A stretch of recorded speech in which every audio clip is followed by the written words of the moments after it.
Il est 20h sur les antennes de la télé Futur Média. C'est parti pour le sommaire de ce journal. Baragay convoqué à la sûreté urbaine dans le cadre de l'enrichissement illicite. L'ancien patron de l'UJTL dit offrir tous ses biens qui lui sont imputés au président Macky Sall.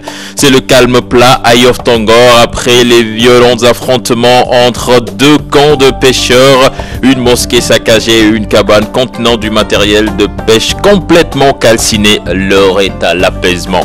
Le collège d'enseignement moyen de Yoff dans un état lamentable à quelques jours de la rentrée scolaire. Plusieurs salles de classe sont sans toiture après les fortes pluies accompagnées de vent durant l'hivernage. Et puis sommes-nous en train de desserrer l'étau autour de la lutte contre Ebola? La réponse est plutôt oui. Beaucoup de Sénégalais délaissent de plus en plus les règles d'hygiène telles que l'utilisation des antiseptiques après la guérison du jeune Guinéen. On en parle dans ce journal. Les développements, c'est dans un instant.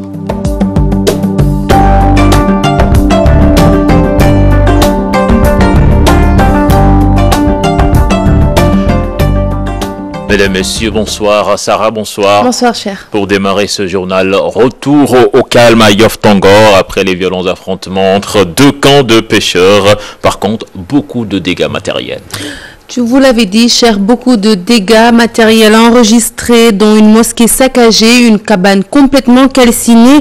À l'origine de cet affrontement, un désaccord sur les méthodes de pêche, mais fort heureusement, les deux camps sont revenus à sur ce qu'ils appellent un malentendu pour appeler désormais au calme. Lamine Didiou et Younous Diatta. À la plage de Yoff Tongor, en ce début d'après-midi, c'est le calme plat. Aucune trace de violence. Mais quelques heures plus tôt, un violent affrontement opposait deux camps de pêcheurs, occasionnant d'importants dégâts matériels.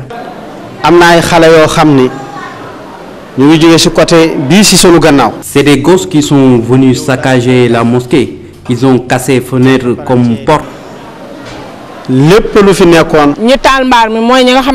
C'est mes propres voisins qui ont incendié ma cabane. Il y avait toutes sortes de matériel de pêche, sauf les machines. Mes pertes s'élèvent à plus de 17 millions. À la base de leur dispute, un désaccord sur la méthode de pêche. Les deux camps s'accusent mutuellement d'enfreindre la loi. Nous respectons plus les règles de pêche, contrairement à eux. Un arrêté du gouverneur qui interdit ces 4 formes de pêche. L'année dernière, on a respecté l'arrêté, mais cette année-ci, quelques individus ont violé la loi en allant faire ce genre de pêche. Conscient de la nécessité d'instaurer le dialogue entre les deux parties, Imam Doudou Sène et Iba Gueye, deux responsables, prennent le calme et la concertation. On a un cadre où on peut discuter de tout.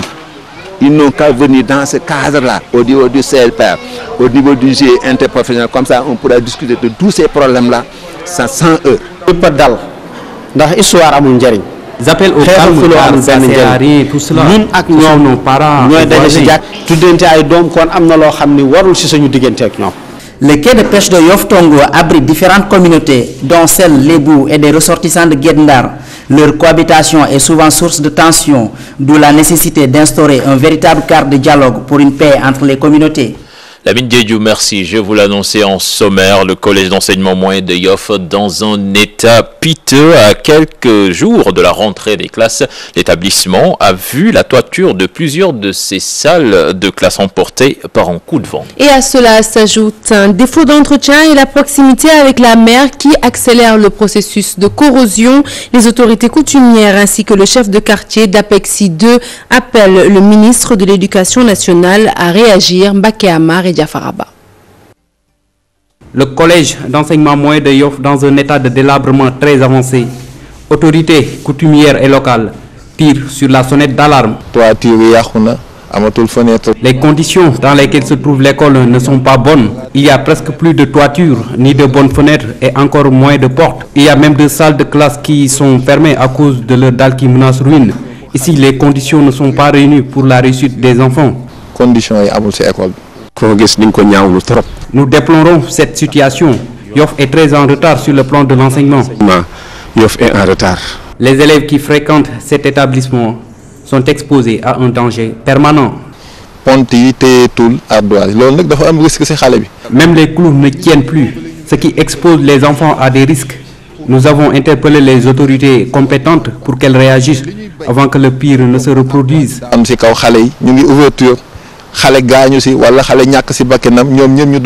Il y a des risques réels que pour année scolaire. Nos interlocuteurs invitent le ministère de l'Éducation à tenir ses promesses et la nouvelle équipe municipale à réagir. Secrétaire général. Le ministre de l'Éducation avait envoyé ici son secrétaire et des inspecteurs de l'éducation. Ils avaient promis de réfectionner les salles de classe, mais jusque-là, rien n'est fait. Classe. Avant les ouvertures, mais Yoff a besoin d'un plan d'urgence pour s'en sortir. Ici, c'est le privé qui domine. Les résultats dans le public sont catastrophiques. Au CMB, on a presque 20 résultats. Près de 30 ans après sa construction, le CM de Yoff résiste difficilement au temps. Parlons à présent de la semaine dédiée à la propreté de l'école. De nombreux établissements procèdent à un retoilettage des lieux. C'est le cas à Ouakam où des écoles ciblées par la commune ont été nettoyées par les agents de la mairie. Issara, l'objectif est de permettre aux élèves de débuter les cours dès la rentrée scolaire, donc prévue le 8 octobre. C'est un reportage signé Fatou Bintou Conté et Diafaraba. La rentrée des classes est prévue pour ce 8 octobre. Dans les établissements à Ouakam, la mairie procède au nettoyage des écoles. Mais des équipes composées d'un chef et plus des agents. Les agents, c'est composé que des femmes. Donc on a commencé à faire les classes, par les classes. Après, on attaque la cour. Et après la cour, on termine par les toilettes. On envoyé hier une équipe de femmes qui depuis hier s'attellent maintenant dans les classes, sont en train de nettoyer, ranger les tables, essuyer les murs, etc., le tableau, etc. D'ailleurs, cette année, contrairement à l'année précédente, selon le gardien de l'école El Hadj Mbaye Diop, le nettoyage s'est fait plus tôt pour permettre aux élèves de débuter très tôt les enseignements. Franchement, def nañ sen liggéey quoi, parce que bon, envoyé nañu fi ñu wara envoyer. Déjà bonne volonté la waji wax, dugg nañ ci salle yi, balé nañ salle yi, defar nañ table banc yi. Bon, nettoyer nañ table banc, nettoyer nañ cour bi, baykat yi ñu ngi bay. Bon, amna yaakaar bala élèves yi ñëw rentrer classe, bon ci lima gis, bon école bi na nekkel parce que ren moy sama 12 ans ci école bi.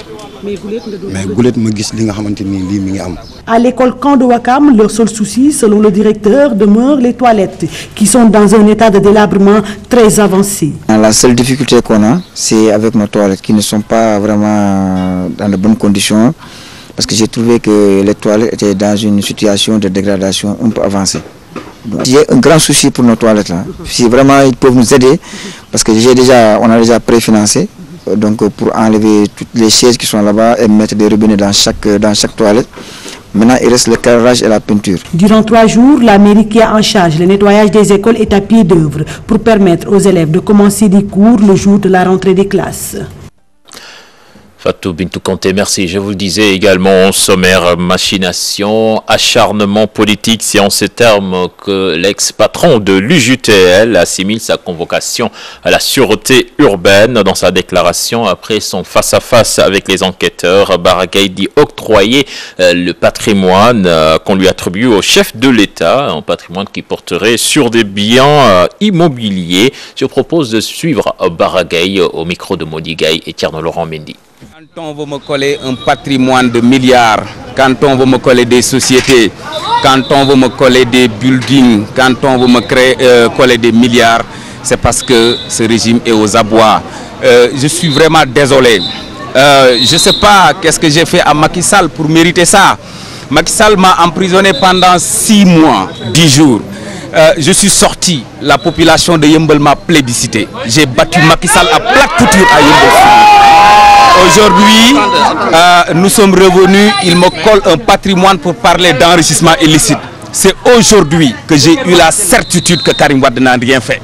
C'est aujourd'hui que j'ai eu la certitude que les gens sur qui on parle d'enrichissement illicite n'ont rien fait. Parce que sur des bases très légères, j'ai été convoqué pour m'expliquer sur un patrimoine imaginaire. Ils ont parlé de tout, ils ont parlé de terrain, ils ont parlé de patrimoine financier, ils ont parlé de Média Afrique, ils ont parlé d'autres sociétés. Mais c'est facile à vérifier. C'est Moussa Mbaké, notaire, qui a véritablement créé cette société. Mais c'est facile à connaître, c'est facile à savoir. Ils n'ont qu'à aller voir le notaire Moussa Mbaké. passé. Je ne suis ni de près ni de loin mêlé à cette affaire. Mais tout ça, c'est une cabale politique. Tout ça, c'est instrumentalisé par le palais. Mais ce que j'ai demandé aux enquêteurs, c'est d'évaluer tout le patrimoine imaginaire qui m'a été attribué illégalement et de donner ça à Macky Sall. Je fais don de ce patrimoine à l'État du Sénégal.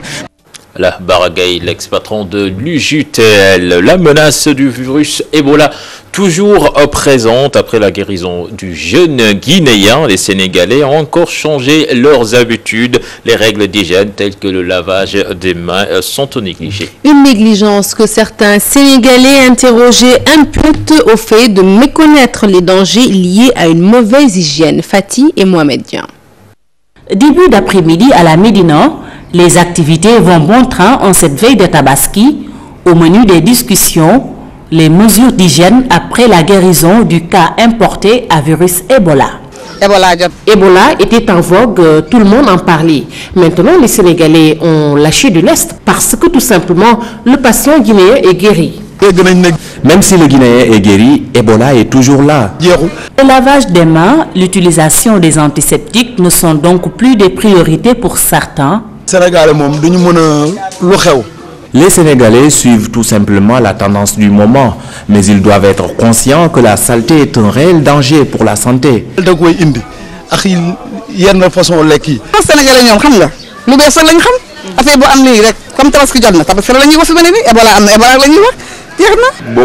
Je n'ai jamais utilisé d'antiseptique, par contre je me lave régulièrement les mains avec de l'eau et du savon. Cependant, je ne serre pas la main d'un inconnu. Les mauvaises habitudes sont donc dénoncées. Ces Dakarois estiment que sans propreté, nul n'est à l'abri des maladies. Même sans le virus Ebola, la propreté doit être de mise. Comme cela, on est quitte avec sa conscience. Avec la salubrité, les maladies n'ont pas leur raison d'être. Même si pour l'heure, il n'y a plus de cas Ebola au Sénégal, ces personnes estiment que les règles d'hygiène sont toujours de rigueur pour le bien-être. Et c'est tout à fait le contraire, cher. Au niveau des entreprises et de certains commerces, la prudence est toujours de mise avec le respect strict des mesures d'hygiène. Oui, Sarah, ces personnes se disent tout le temps en contact avec des individus venant de divers horizons.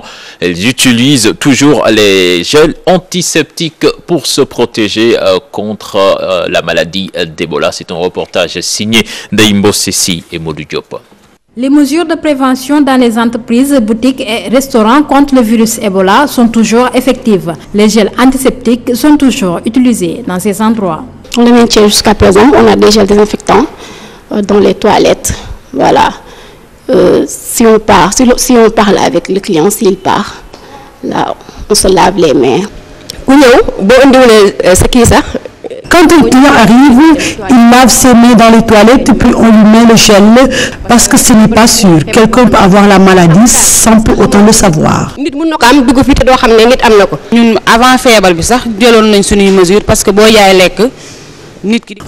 déjà pris nos précautions bien avant la maladie parce qu'on vend de la nourriture et des glaces. On nettoie tout le temps.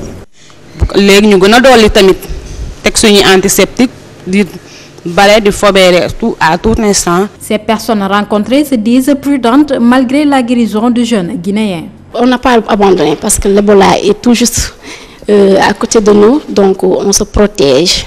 Voilà, même pas seulement ici, mais même dehors on se protège. On a toujours des désinfectants dans nos sacs. Dans un endroit où les gens entrent et sortent, on est obligé de prendre des précautions.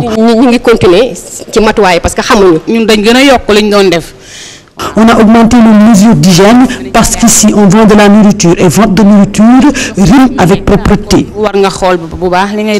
La fièvre hémorragique à virus Ebola continue son lot de victimes dans le monde et la sous-région en particulier. Les mesures préventives restent plus que jamais nécessaires pour parer à sa propagation. Autre constat fait par nos reporters Sarah, la vente de gel antiseptique et autres produits désinfectants tourne au ralenti. Certains Sénégalais n'utilisent plus ces produits depuis la guérison de l'étudiant guinéen. Toutefois, dans certains postes de santé, les mesures d'hygiène sont toujours de rigueur malgré le déficit de moyens. Fatima Ba, reportage.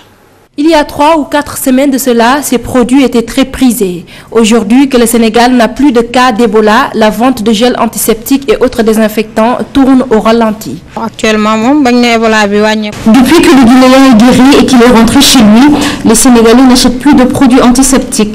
Je reçois quelques rares clients et eux utilisaient ces gels bien avant le premier cas d'Ebola au Sénégal. L'eau de javel et les gels antiseptiques se vendaient comme des petits pains il y a quelques semaines, mais aujourd'hui rien. Au début, tout le monde utilisait ces gels antiseptiques. Aujourd'hui, ils ont d'autres préoccupations. Cependant, dans certains postes de santé, les mesures d'hygiène sont toujours respectées, même si les moyens manquent. On a les antiseptiques, les gels antibactériens, on a les masques, on a les gants. On a les tenues aussi, c'est disponible là-bas dans notre tiroir. Nous, en tant que personnel de santé, on est les personnes à risque. Donc, on prend toujours les précautions. On se lave avec les gels là, on prend les précautions, on prend les gants à tout moment qu'on a constaté une fièvre chez un patient et tout ça. Le danger étant toujours là, cette infirmière d'État exhorte les Sénégalais à redoubler de vigilance. Il faut continuer la prévention parce que la maladie est toujours là. On n'est pas encore épargné de cette maladie parce que les malades sont en Guinée, en Sierra Leone et tout est proche du Sénégal et les frontières ne sont pas bien sécurisées. Donc il faut toujours prendre ces précautions-là. L'utilisation de gels antiseptiques et autres désinfectants doit être respectée, faire dans la prévention afin de ne pas attraper le virus. Et parlons à présent de ce litige foncier qui oppose habitants de Mamelles Renaissance et un promoteur privé. Après une période d'accalmie, les habitants de ce quartier sont de nouveau montés au créneau pour dénoncer ce qu'ils considèrent comme une occupation illégale du domaine public. Les résidents de la cité estiment que le promoteur est en train d'accélérer les travaux depuis leur dernière sortie médiatique. Ils affirment qu'ils mèneront leur combat jusqu'au bout pour obtenir gain de cause. C'est un reportage signé Makital et Mardia. La bataille se poursuit entre les habitants de Mamelles Renaissance et un promoteur qui construit sur un terrain censé être un espace public. L'avancée rapide des travaux a provoqué une sortie des populations. On convoque une deuxième fois pour manifester notre désaccord. Parce que actuellement, le gars est en train d'accélérer les travaux. Vous pouvez voir vous-même qu'il est en train de construire nuit et jour. Maintenant, nous aussi, en tant que riverains, nous allons aussi poursuivre la route jusqu'au bout. Parce que nous sommes dans notre droit, nous sommes dans notre légalité. Parce que cet espace-là, tout le monde sait que c'était réservé à un espace vert. Et même vous, dans le titre, dans le plan initial, le titre 3073, il est bien indiqué espace vert. De toutes les autorités qui ont été sollicitées, seul le receveur des impôts et domaines a répondu favorablement. Nous avons saisi par toutes les autorités, à savoir le gouverneur, le préfet, le receveur même des impôts et domaines. C'est le seul qui nous a reçus. Donc, mais les autres, on n'a pas eu de réponse. Les habitants de la cité ne comptent pas s'arrêter en si bon chemin. Ils entendent mener ce combat jusqu'au bout. Donc nous allons poursuivre la lutte. Et nous avons saisi le procureur par une plainte, également la gendarmerie, donc toutes les autorités de ce pays. La prochaine fois même, nous comptons organiser une marche, quitte à ce que les autorités nous entendent. Parce que vraiment, il est temps que vraiment d'en découdre avec ce problème. Depuis leur première sortie, il y a quelques semaines, les habitants de Mamelles Renaissance ont vu leur plainte tomber dans l'oreille d'un sourd. Une marche est prévue si la situation persiste. Plaidoyer pour l'application du protocole de Maputo du 11 juillet 2003, une initiative de l'Association des femmes juristes. Un protocole dont la mise en œuvre n'est toujours pas effective 11 ans après sa ratification. L'Association des femmes juristes compte le mettre en œuvre à travers une approche multisectorielle et pour cela, elles peuvent déjà compter sur le soutien du ministère de la Justice. Kodenyaï. La mise en œuvre du protocole de Maputo relatif aux droits humains de la femme, une préoccupation de l'Association des femmes juristes du Sénégal. Le protocole est venu en 2003 et consacrer les droits spécifiques aux femmes africaines, pour que sincèrement ces droits soient traduits en réalité, pour qu'il y ait possibilité pour les femmes de participer à tous les niveaux de la vie nationale, notamment aux responsabilités en matière de développement. Les personnes présentes ici sont en train d'affiner une stratégie pour qu'elles puissent actionner en même temps sur tous les leviers relatifs aux droits de la femme. Venu prendre part à cette rencontre, La représentante de l'ONU Femmes compte accompagner ces femmes juristes. L'objectif de la rencontre, c'est l'adoption d'une approche multisectorielle pour la mise en œuvre du protocole de Maputo. Il s'agit de savoir comment s'organiser.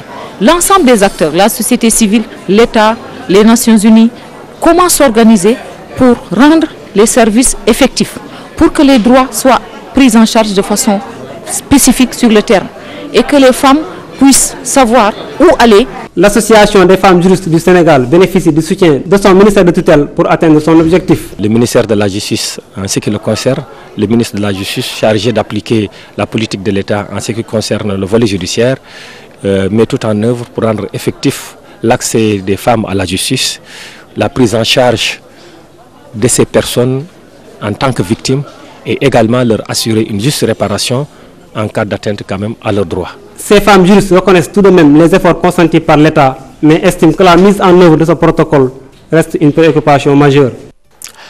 Les populations des communes concernées par l'axe 3 de la décentralisation invitées à payer la taxe rurale si elles veulent accéder au développement. L'invite du premier adjoint au maire de Ziguinchor, Seydou Sané, s'exprimait à Agnac dans la commune d'Adéane où il représentait Abdoulaye Baldé. Il est au micro de Boubacar Diassi. Vous souhaitez être là pour dire aux autres que la Casamance, enfin, est en train de jouer, la Casamance est en train de vivre. Au niveau de la taxe rurale, pour permettre à la commune d'Adéane de réaliser son ambition de développement, il faudrait que les populations acceptent de contribuer. Il faudrait que ça soit une participation responsable, une approche participative, où chacun apporte sa contribution pour la construction de cette commune. Et c'est l'occasion de faire un appel à l'ensemble des communes rurales et même les communes urbaines pour que chacun puisse comprendre qu'aujourd'hui le décollage a sonné, que chacun va aller en fonction de sa vitesse croisière et que ceux qui sont en retard seront laissés en retard. Et pour ne pas être en retard, il faudrait que toutes les populations, chacun ce qui le concerne, dans son axe de développement, puisse apporter sa contribution. Et destination La Mecque pour parler du pèlerinage avec la station d'Arafat qui coïncide cette année avec un vendredi, jour du dernier pèlerinage effectué par le prophète Mohammed, paix et salut sur lui. L'imam Ismaïla Ndiaye recommande aux musulmans de jeûner pour bénéficier de nombreux avantages. Salimata Aoussek et Alioune Diagne l'ont rencontré. Station d'Arafat, un des actes obligatoires pour effectuer un bon pèlerinage à la Mecque. Imam Ismaïla Ndiaye revient sur l'importance d'Arafat. D'ailleurs, c'est le jour le plus important parmi les jours du pèlerinage. Le prophète sallallahu alayhi wa sallam a dit que le pèlerinage dans son essence se résume en la station d'Arafat, Al-Hajj Arafat. Et celui même qui aurait raté le jour d'Arafat devra reprendre son pèlerinage. Pour cette année, Arafat coïncide avec un vendredi, une chose qui n'arrive que tous les 10 ans. Il a recommandé son jeûne. Et il a dit, celui qui jeûne le jour d'Arafat, j'espère qu'Allah subhanahu wa ta'ala lui pardonne les péchés de 2 ans, l'année passée et l'année dans laquelle il est. Aux musulmans qui n'ont pas effectué le Hajj, il y a un moyen de bénéficier des bienfaits de cette journée. Le pèlerinage du prophète a coïncidé avec un jour d'Arafat étant un jour de vendredi. Donc celui qui assiste à cela doit se réjouir du fait que son pèlerinage ressemble au pèlerinage du prophète sallallahu alayhi wa sallam. Le mot Arafat, c'est celui où commence le Hajj proprement dit, comme l'a souligné le prophète Mohammed sallallahu alayhi wa sallam. Raison pour laquelle tous les pèlerins doivent obligatoirement être présents.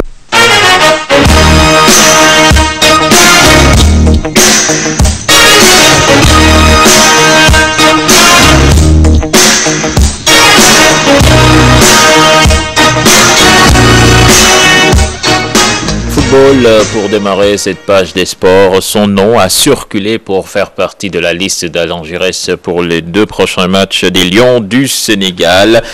Son nom c'est Pape Alioune Ndiaye, ancien sociétaire de Diambar. Il joue actuellement en Norvège dans son club de Bodo Glimt. Il y a quelques semaines de cela, il est venu nous rendre visite et il disait rêver de l'équipe nationale du Sénégal. Il a rencontré notre reporter Abdoul Aziz Khan. Si Pape Alioune Ndiaye n'est pas encore certain d'être convoqué pour faire face à la Tunisie, le milieu de Bodo Glimt ne se tracasse pas. Il y a seulement quelques semaines, il assurait qu'il connaissait la marche à suivre pour rejoindre les Lions. Tout joueur rêve de porter le maillot de son équipe nationale. Mais pour moi, il y a une hiérarchie des priorités qu'il ne faut pas perdre de vue. C'est le terrain, c'est le travail en club. Moi, l'équipe nationale, pour moi, elle ne fait que bonifier le travail qui se fait en club. Donc moi je me concentre sur le quotidien, c'est-à-dire le travail en club. Et j'essaie de travailler très dur, j'essaie d'enchaîner les bonnes performances. Et puis je crois que ce sont les critères pour l'équipe nationale. Formé comme milieu défensif à Djambar, Pape Alioune Ndiaye a varié son jeu et évolue désormais un cran plus haut au poste de milieu offensif. Il s'est désormais découvert des talents de buteur. Il a déjà 22 buts en 2 ans en Norvège. J'ai beaucoup plus de responsabilités. Je prends beaucoup plus de responsabilités dans le jeu. Donc j'attaque plus. Là, je jouais milieu défensif. Donc là, c'est un peu milieu, un peu plus avancé. Donc voilà, je touche beaucoup plus de ballons, je suis dans les phases offensives, je marque des buts, je marque beaucoup plus de buts, je fais des passes décisives, donc j'essaie d'être efficace et propre défensivement aussi. Après des passages en équipe nationale junior et olympique, Pape Alioune Ndiaye attend donc de fêter sa première convocation chez les seniors. Son rôle de relayeur pourrait bien offrir des alternatives à Alain Giresse. Et de football, nous passons au basket. Chartidiane, Mbour Basket Club champion du National 2. Les Mbourois ont battu les Médinois sous le score de 60-47. C'était lors de la finale du championnat de la montée en D1 jouée hier au Stadium Marius Ndiaye. Et nous poursuivons toujours en basket le président du Mbour Basket Club qui se réjouit de la montée en National 1 de son club après 2 ans d'absence. Mathieu Faye promet de renforcer son effectif pour maintenir le club Mboura en National 1. Nous écoutons Mathieu Faye, il est au micro de Mamadou Ndiaye et Younous Diatta. L'objectif c'était la montée, donc je pense que les objectifs ont été atteints. C'est un travail que je vais faire effectivement avec mes collaborateurs, mes assistants. On va discuter, comme on a toujours fait, donc c'est un travail d'équipe. Essayer de définir effectivement les axes à suivre pour toujours dans le processus de développement et de Mbour Basket. Donc c'est un travail qu'on va discuter. Je ne peux pas moi tout simplement dire, j'ai des ambitions, ça c'est sûr, mais j'ai toujours agi en collégialité et effectivement, bon, on monte, donc on espère pouvoir se maintenir et puis petit à petit vraiment redynamiser le groupe. Voilà, c'est cet élément qui met fin à cette édition. Merci Sarah. Merci beaucoup, Chartidiane. Prochain rendez-vous pour l'information, ce sera à 0h avec de bulletins d'information. Bonne soirée à toutes et à tous. Au revoir.